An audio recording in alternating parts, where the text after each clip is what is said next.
সম্মানিত মুসলিম সমাজ, এখানে একজন প্রশ্ন করেছে, রাসূল সাল্লাল্লাহু তাআলা আলাইহি ওয়াসাল্লাম ইনার অপেক্ষায় শয়তানের জ্ঞান বেশি বললে কি হবে? আস্তাগফিরুল্লাহ, আস্তাগফিরুল্লাহ, নাউজুবিল্লাহ, নাউজুবিল্লাহ, নাউজুবিল্লাহ।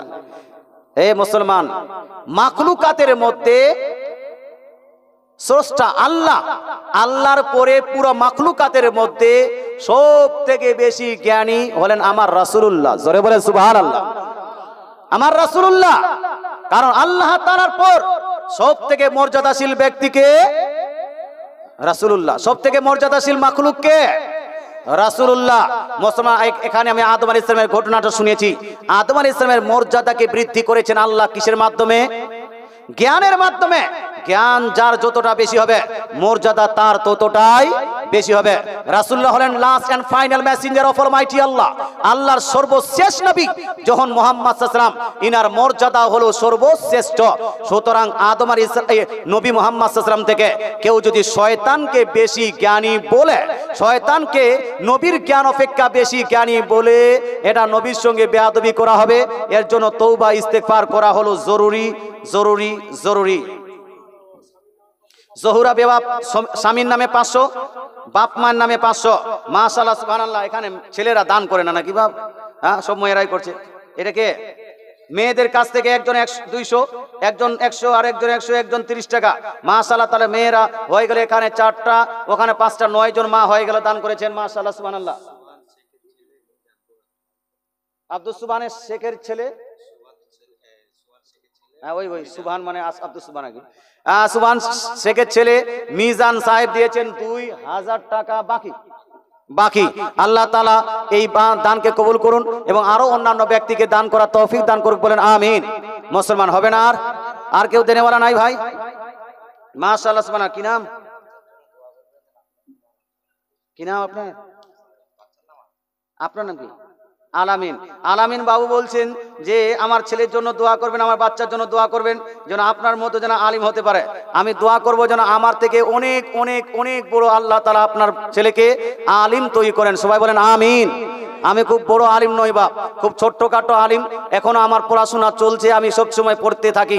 মুসলমান, প্রায় আমার দেখবেন নতুন নতুন বই আসতে থাকে। আমার পড়াশোনা এখন কন্টিনিউ আছে বলে বইগুলো লিখতে পারছি। যদি পড়াশোনা বাদ দিয়ে দিতাম, বড় আলিম হয়ে যেতাম, তো হয়তো এতগুলো বই লিখতে পারতাম না। আল্লাহ তাআলার কাছে আমি দোয়া করব আমার থেকে যেন বেশি ভালো মানুষ, আমার থেকে যেন বেশি যেন জ্ঞানী, আমার থেকে যেন বেশি নলেজওয়ালা, এবং আল্লাহ তাআলা আরো বেশি যেন বড় রাইটার আমাদের আহলে সুন্নাতুল জামাতের আপনার ছেলেকে তৈরি করেন। জোরে বলেন আমিন। মাশাআল্লাহ। তো আলামিন ভাই আমার দিয়েছেন 2000 টাকা। একবার নারা লাগান তো, নারায়ে তাকবীর, নারায়ে তাকবীর, নারায়ে রিসালাত, ইয়া রাসূলুল্লাহ, নারায়ে রিসালাত, ইয়া রাসূলুল্লাহ। সমস্ত দানকারী জিন্দাবাদ। মুসলমান, আপনার মুর্শিদাবাদে কিছু গ্রুপ চলছে বা হোয়াটসঅ্যাপ গ্রুপ। এই হোয়াটসঅ্যাপ গ্রুপগুলোতে যারা থাকছেন তারা ভালো করে জানেন, আপনার মুর্শিদাবাদের আপনার বড় বড় কিছু মুফতি আছে, এরা আমাকে মূর্খ, অজ্ঞ, অশিক্ষিত, কিছু পড়াশোনা জানে না, মুন্সিও না, কত কি বলছে গ্রুপে। ওই জায়গায় আমরা আর বড় হতে পারি? আল্লাহ তাআলা আমাদের সবাইকে বুঝার তৌফিক দান করুন, বলেন আমিন। আচ্ছা, আরেকজন প্রশ্ন করেছেন, রাগ, হিংসা, অহংকার, সুদ খাওয়া মসজিদ কমিটি বিষয়ে আলোচনা। রাগ থাকা ভালো আবার খারাপ দুইটাই। হিংসা শুধু দুই জায়গায়, হিংসা তো চলবে না, দুই জায়গায় কম্পিটিশন করে চলে। অহংকার নো, আল্লাহ তাআলা অহংকার পছন্দ করেন না। সুদ টোটালি হারাম। একবার সুদ খাবেন, একবার সুদ খাওয়ার কারণে 70 প্রকারের গুনাহ হবে। এর মধ্যে সবথেকে ছোট্ট গুনাহ হলো মায়ের সঙ্গে জিনা করা। অর্থাৎ একবার কেউ যদি সুদ খায় 70 বার নিজ মায়ের সঙ্গে জিনা করার থেকেও বেশি গুনাহ হবে। বলেন নাউজুবিল্লাহ। এটা হলো সুনান ইবনে মাজার হাদিস। এই জন্য কোনো মুসলমান ঘরের ছেলে, কোনো মুসলমান ঘরের সন্তান এই সুদের সঙ্গে থাকতে পারে না। না সুদ খাওয়া যাবে, না সুদ দেওয়া যাবে, না সুদের কারবারে আপনি হেল্প করতে পারবেন, সাক্ষীও থাকতে পারবেন না। মসজিদ কমিটি বিষয়ে আলোচনা। মসজিদ কমিটি বিষয়ে মসজিদ কমিটি কিভাবে হতে হবে। মসজিদের কমিটি অহংকারী হলে চলবে না। মসজিদের কমিটি সুদখোর হওয়া যাবে না। মসজিদের কমিটির মধ্যে কোন লটারি কাটাকে রাখা যাবে না। মসজিদের কমিটির মধ্যে জেনা বেবিচারি করেছে এখনো তওবা ইস্তেগফার করেনি এইরকম ব্যক্তিকে রাখা যাবে না। মসজিদের কমিটিতে এমন কোন ব্যক্তি যে নিজ বেটির জন্য কোর্ট থেকে তালাক নিয়ে এসেছে আর অন্য জায়গায় বিয়ে দিয়েছে, নিজের জামাইয়ের কাছে তালাক নেয়নি, এইরকম ব্যক্তিকে মসজিদের কমিটিতে রাখা যাবে না। মসজিদের কমিটিকে হতে হবে আপনার ভদ্র, নম্র, পরেজগার, মুত্তাকি, সব থেকে বেশি জরুরি হলো নামাজি হওয়া। জোরে বলেন সুবহানাল্লাহ। বেনামাজিকে মসজিদের কমিটিতে রাখা যাবে না। মসজিদ নির্মাণ করেছেন কিসের জন্য? নামাজ ছাড়ার জন্য, নামাজ পড়ার জন্য? কোনটা? নামাজ পড়ার জন্য, নামাজ আদায় করার জন্য মসজিদ নির্মাণ করেছেন। নামাজ পড়ার জন্য যদি মসজিদ নির্মাণ করে থাকেন, এবার বলুন তো, যদি কমিটিটাই নামাজ না পড়ে ওই ব্যক্তিকে কমিটিতে রাখা যাবে যাবে না। এই জন্য বলছি ভাই, সুদখোর, ঘুষখোর, আপনি এদেরকে নামাজ। আচ্ছা, 1000 টাকা একজন মহিলা দিয়েছেন, আল্লাহ তাআলা এই মহিলার দানকে কবুল করুন, আবার তার যতগুলো জায়েজ মাকাসিদ আছে আল্লাহ তাআলা পূর্ণ করুন, বলেন আমিন। তো মসজিদের কমিটির মধ্যে থাকার জন্য জরুরি হলো নামাজি হওয়া, সততা হওয়া, সৎ হওয়া, পরেজগার, মুত্তাকি হওয়া। আল্লাহ তাআলা বুঝার তৌফিক দান করুন, বলেন আমিন। এই জোরে বলেন আমিন। আচ্ছা, এখানে একজন বাংলাদেশি বক্তা স্টেজের উপরে তসবিহ ছিঁড়ে ফেলেছে এবং তসবিহ কোরআনকে হারাম বলেছে। আস্তাগফিরুল্লাহ। এই বিষয়ে কিছু বলবেন? এই মাশাআল্লাহ, মাশাআল্লাহ। আচ্ছা, 2 ছেলে 5 ওয়াক্তের নামাজ পড়ে, আরো যেন ভালো নামাজি হয়, তার নামাজটা যেন আল্লাহর কাছে কবুল হয় এবং নামাজটা যেন সম্পূর্ণভাবে শুদ্ধভাবে আদায় করতে পারে, এই জন্য আপনি 2 ছেলের জন্য কত 30 টাকা দান করলেন। ইনশাআল্লাহ তাআলা আমি দোয়া করে দেব, ওখানে গিয়ে বসেন আপনি, আর আপনি আমার জন্য দোয়া করবেন। যান।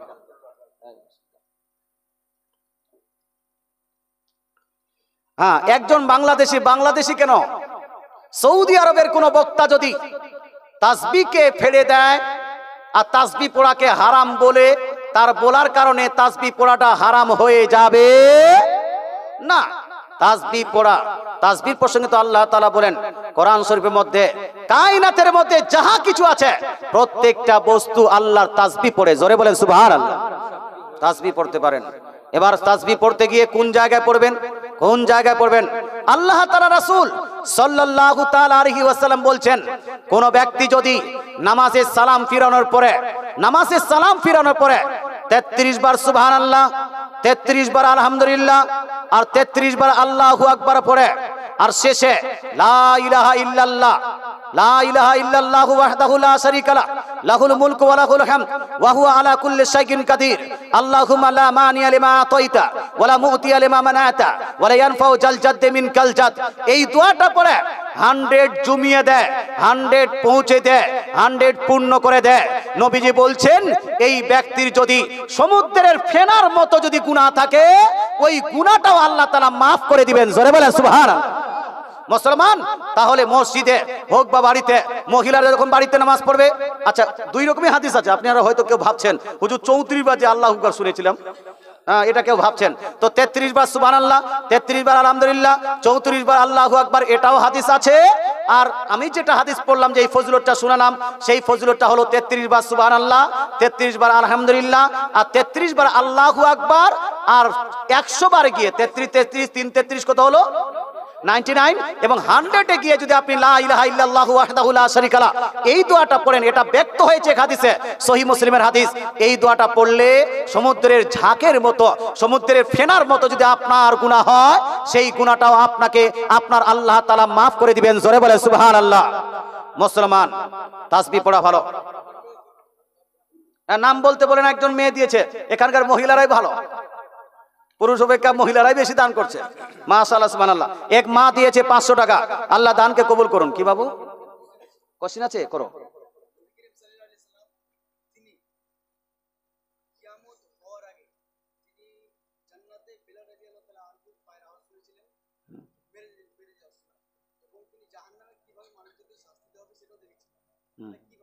আচ্ছা, ঠিক আছে, বসো। ঠিক আছে, ঠিক আছে, নো প্রবলেম। হে মুসলমান, কথা বুঝতে পারছেন? প্রশ্নটা খুব ভালো, ইম্পর্টেন্টটা হলো এই যে জান্নাতে জাহান্নামে তো যাবে মানুষ পরে, প্রশ্ন সম্পূর্ণটা আমি করছি। তো রাসূলুল্লাহ সাল্লাল্লাহু আলাইহি ওয়াসাল্লাম জান্নাতে বেলাল রাদিয়াল্লাহু তাআলার আওয়াজ কিভাবে শুনতে পেলেন আর জাহান্নামীদেরকে কিভাবে দেখতে পেলেন মেরাজের রাত্রিতে? তখন তো জান্নাত জাহান্নামে যাওয়ার কোনো প্রশ্ন হয় না। কথা বুঝতে পারছেন এই মুসলমান? আচ্ছা, ওটা আমি বলছি উত্তর, তার আগে আমি তাসবিহটা আমি পূর্ণ করি। তাসবিহটা পূর্ণ হয়নি বা। তো রাসূলুল্লাহ বলছেন 33 বার।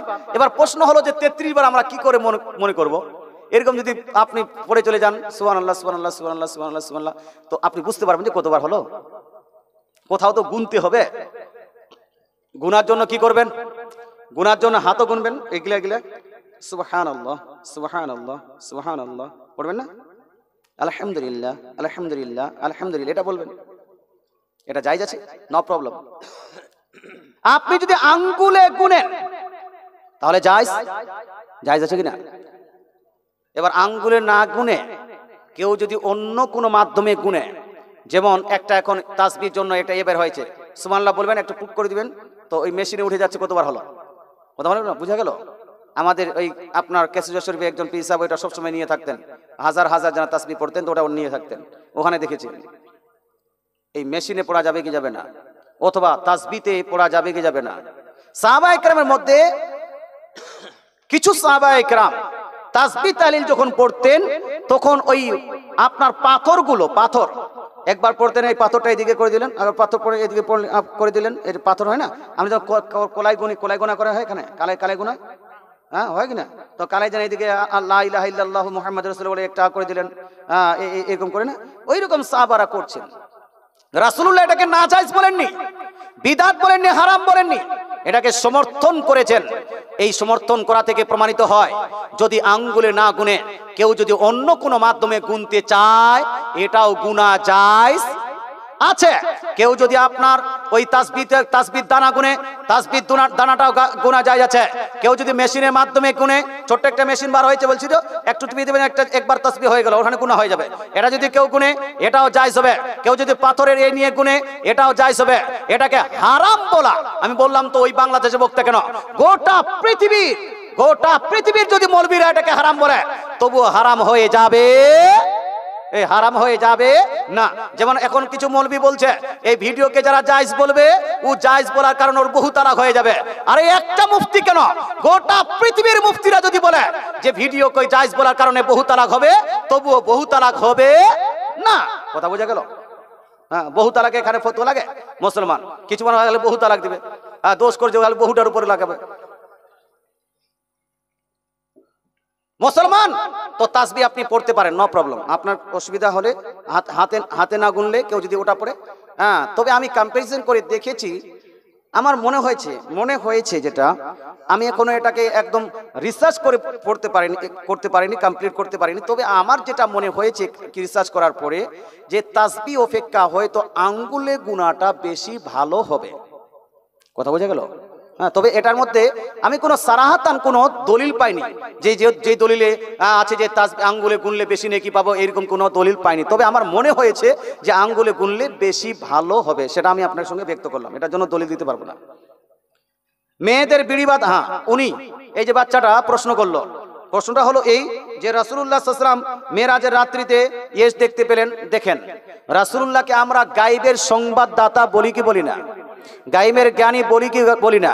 গায়েব কাকে বলা হয়? প্রেজেন্টকে, যেটা প্রেজেন্ট আছে এটাকে গায়েব না? ফিউচার এন্ড আপনার পাস্ট এন্ড ফিউচার যেটা আছে সেটা গায়েব? কোনটা?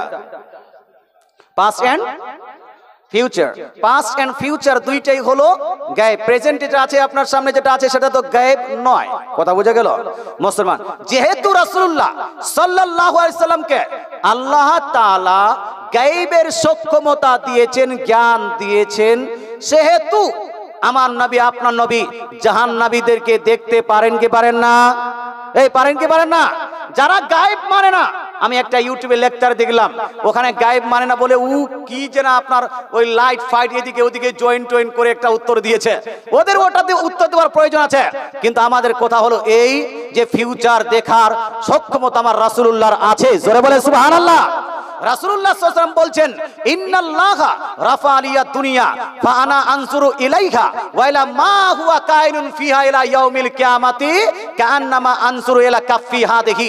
রাসূলুল্লাহ সাল্লাল্লাহু আলাইহি ওয়াসাল্লাম বলছেন আল মাওয়াহিবুল্লাহ দুনিয়ার মধ্যে হাদিস যে আল্লাহ তাআলা গোটা পৃথিবীকে আমার জন্য এমন সংকুচিত করে দিয়েছে যে আমি পৃথিবীতে যাহা কিছু হচ্ছে এবং যাহা কিছু কিয়ামত পর্যন্ত হবে সমস্ত জিনিসকে তদ্রূপ দেখছি, তেমনি দেখছি যেমন আমি আমার হাতের তালুকে দেখছি। জোরে বলে সুবহানাল্লাহ। নবীজি সাল্লাল্লাহু আলাইহি ওয়াসাল্লাম যেভাবে প্রেজেন্টকে দেখতে পারেন সেভাবে ফিউচারকে দেখতে পারেন কি পারেন না? পারেন। এই ক্ষেত্রে দেখার কোনো সমস্যা নাই। আচ্ছা, মেয়েদের বিড়ি বাঁধা হারাম না হালাল? যে সমস্ত মানুষ বলে বিড়ি পান করা হারাম, শুনুন, বিড়ি পান করা যারা হারাম বলে, আমাদের বাংলাদেশ না, মুর্শিদাবাদে একটা বক্তা আছে, কুল্লু মুস্কুরুন হারামুন, এইরকম একটা ইবারত পড়ে। হ্যাঁ, কুল্লু খামারুন হারামুন আছে, কুল্লু খামারুন হারাম, এরকম করে। আসলে এবারত আছে কুল্লু মুস্কিরিন হারামুন, ও এবারতটা পড়তে পারে না। এদের কাছে বিড়ি পান করা হারাম, সিগারেট পান করা হারাম, খৈনি খাওয়া হারাম, জর্দা খাওয়াও হারাম। কথা বুঝে গেল? তো যদি বিড়ি পান করা কারো কাছে হারাম হয় তাহলে বিড়ি বাঁধাটা কি হবে? না, বিড়ি বাঁধাটা কি হবে? হারামই হবে। মুসলমান মদ পান করা যেভাবে হারাম, মদ বানানো তো হারাম আছে না? মদ বানানো যায় আর মদ পান করা হারাম না? না, বিড়ি যারা পান করা হারাম বলছে তাদের বাড়িতে বিড়ি বাঁধাও চলবে না।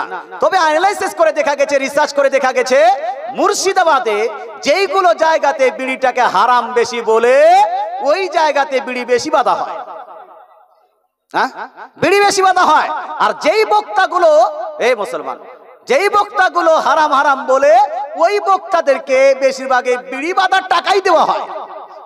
হ্যাঁ জি, মহিলারা দান করে বিড়ি বাঁধার টাকা দান করছে জালসায়, আর ওই বক্তাকে দিয়েছে, বক্তা একদম খুশ, হ্যাঁ পেয়েছে। কোথা থেকে দিয়েছে? বিড়ি বাঁধছে, মেয়েরা খুব দান করে, তো চলবে, ওটা চলবে, নিজের টাকা তো ব্যাপারটা আলাদা। মুসলমান আপনাকে বলতে চাই, তাহলে বিড়ি বাঁধার ক্ষেত্রটা একতরফা। আমি বললাম যে যাদের কাছে হারাম বিড়ি পান করা তাদের কাছে বিড়ি বাঁধাও হারাম হওয়া উচিত। এবার প্রশ্ন হলো আমাদের কাছে কি? আমাদের কাছে আমরা বলি যে বিড়ি পান করিয়েন না, আপনার সিগারেট পান করিয়েন না। কি বলছে? পান আপনি জর্দা দিয়ে খাবেন না, এটা আপনার শরীরকে ক্ষতি করবে, এটা শরীরের আপনার সমস্যা হতে পারে, এটা আপনাকে ক্লান্ত করে দিতে পারে, টাইট করে দিতে পারে, টায়ার্ডনেস বেশি বাড়াতে পারে। এই জন্য এগুলা থেকে একটু বিরত থাকার চেষ্টা করবেন। তবে হারাম কিনা মুসলমান আপনাকে বলছি তো, হারাম হওয়ার জন্য দলিলে কাতির প্রয়োজন আছে কি নাই? এই দলিলের কাতির প্রয়োজন আছে কি নাই? কোরআন হাদিসের মধ্যে কোথাও বিড়িকে হারাম করা হয়নি, কোথাও হারাম করা হয়নি। এই জন্য আমরা বলি এটা হলো অপছন্দনীয়। এটা কি? অপছন্দনীয়, এটাকে বাদ দেন। মুসলমান বাদ দিতে বলি, তবে হারাম বলার সক্ষমতা আমাদের কাছে নাই। যেভাবে তাসবিহ কিছু মানুষ বলছে হারাম, যেহেতু কোন রকম কোন দলিলে বলা হয়নি যে তাসবিহ পাঠ করলে হারাম হবে, এটা কোরআনেও নাই, হাদিসেও নাই। এই জন্য কোন মৌলবীর তাসবিহকে হালাল বললে, এই হারাম বললে ওটা হারাম হয়ে যাবে না। কথা কি বুঝাতে পারলাম বা? আল্লাহ তাআলা বুঝার তৌফিক দান করুন, বলেন আমিন। এই ক্ষেত্রে আমাদের মহিলারা যদি বিড়ি বাঁধে তাহলে বিড়ি বাঁধাটা সওয়াব নয়, নেকি নয়, তবে হারামও হবে না। কথা বোঝা গেল? এখন কেউ যদি ফজিলত বয়ান করে যে বিড়ি বাঁধার এতগুলো ফজিলত এসেছে, তো এটা ভুল হবে না? না না, এটা না। আচ্ছা, আল্লাহ তাআলা বুঝার তৌফিক দান করে, আমল করার তৌফিক দান করে, বলেন আমিন। এটা হয়ে গেছে। আরেকটা প্রশ্ন আছে সম্ভবত। আচ্ছা, মেয়েদের বিড়ি বাঁধা হয়ে গেছে। হ্যাঁ, আরো প্রশ্ন। একজন একটা প্রশ্ন করেন না, একজনের সব প্রশ্ন করলে মুশকিল হয়ে যাবে মুসলমান। হ্যাঁ, অবাঞ্ছিত প্রশ্ন কেউ করবেন না, যেটা প্রয়োজন আছে সেটা করবেন। কি এটা?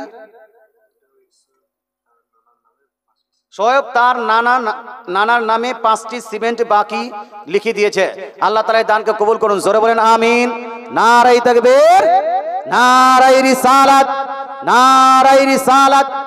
মাসলাকে আলা হযরত সমস্ত দানকারী একবার দরুদ শরীফ পড়ুন। আল্লাহুম্মা